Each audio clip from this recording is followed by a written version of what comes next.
آج ہم بات کریں گے کہ پریگننسی کے بعد سائیکل ارریگولر کیوں ہو جاتے ہیں۔ لگتا ہے بازار کے کھانے بہت کھاتے ہو۔ جی ڈاکٹر صاحب، میں یہ میڈیسن پرسکرائب کر رہا ہوں، وہ آپ لے لینا۔ اب کوئی بھی مسئلہ ہو تو مرہم سے ڈاکٹر کی آن لائن کنسلٹیشن بک کرو، کیونکہ ڈاکٹر سے بات ہوگی اب گھر پر۔ میرا نام پروفیسر شائستہ وحید ہے اور میں نواز شریف میڈیکل کالج میں شعبہ گائنی کی ہیڈ ہوں۔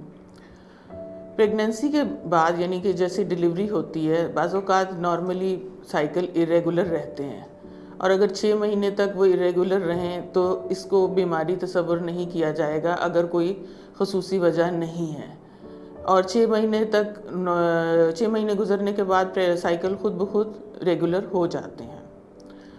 ایک دوسری وجہ جو ارریگولر ہونے کی ہوتی ہے وہ یہ ہے کہ پیشنٹ بریسٹ فیڈ کرا رہی ہے، یعنی بچے کو ماں کا دودھ اگر جا رہا ہے اور صرف ماں کا دودھ جا رہا ہے اور کوئی ٹاپ اپ غذا نہیں دی جا رہی، تو اس صورت میں بھی بعض اوقات ماہواری نہیں آتی اور ارریگولر ہو سکتی ہے۔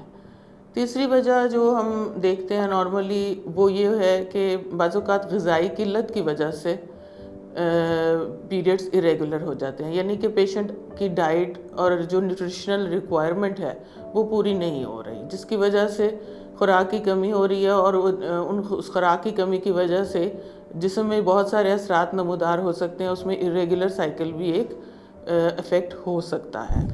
اس کے علاوہ ایک اہم چیز جو ذہن میں رکھنا ضروری ہے وہ یہ ہے کہ بعض اوقات پیریڈز ارریگولر چل رہے ہوتے ہیں یا بعض اوقات پیریڈز نہیں آئے ہوتے اور پیشنٹ دوبارہ کنسیو کر لیتا ہے، یعنی کہ ایک نیکسٹ پریگننسی سٹارٹ ہو جاتی ہے، کیونکہ نارملی پیریڈز کے آنے سے پہلے اوویلیشن ہوتی ہے اور اوویلیشن کے دوران پریگننسی ہو سکتی ہے، جس کے نتیجے میں پیشنٹ دوبارہ پریگننٹ ہو سکتی ہے۔ اس لیے ایک تو اس کے لیے ڈاکٹر سے مشورہ ضروری ہے تاکہ پراپر کانٹرسیپٹیو میئرز اپنائے جا سکیں اور پریگننسیز کے درمیان پراپر سپیسنگ کی جا سکے۔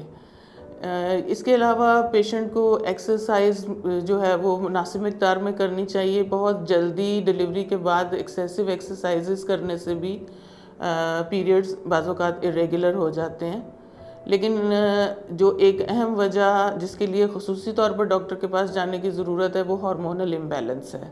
ہارمونل امبیلنس میں بعض اوقات سائیکل ارریگولر رہتا ہے، اور جب تک کہ پراپر دوائی نہ کھائی جائے تو سائیکل ریگولر نہیں ہوتا۔ اس سلسلے میں ڈاکٹر سے مشورے کی ضرورت ہے تاکہ یہ پتہ چلایا جا سکے کہ یہ کسی عمومی وجہ کی وجہ سے پیریڈز ارریگولر ہوئے ہیں یا پھر کہ کوئی پرابلم ہے جس کو ٹریٹ کرنے کی ضرورت ہے۔ اس ویڈیو سے متعلق اگر آپ کے کوئی سوالات ہیں تو وہ آپ کمنٹ سیکشن میں پوچھ سکتے ہیں۔ اس کے علاوہ اگر آپ کنسلٹیشن چاہیں میرے ساتھ تو marham.pk کے تھرو کنسلٹیشن بک کر سکتے ہیں۔ Thank you very much.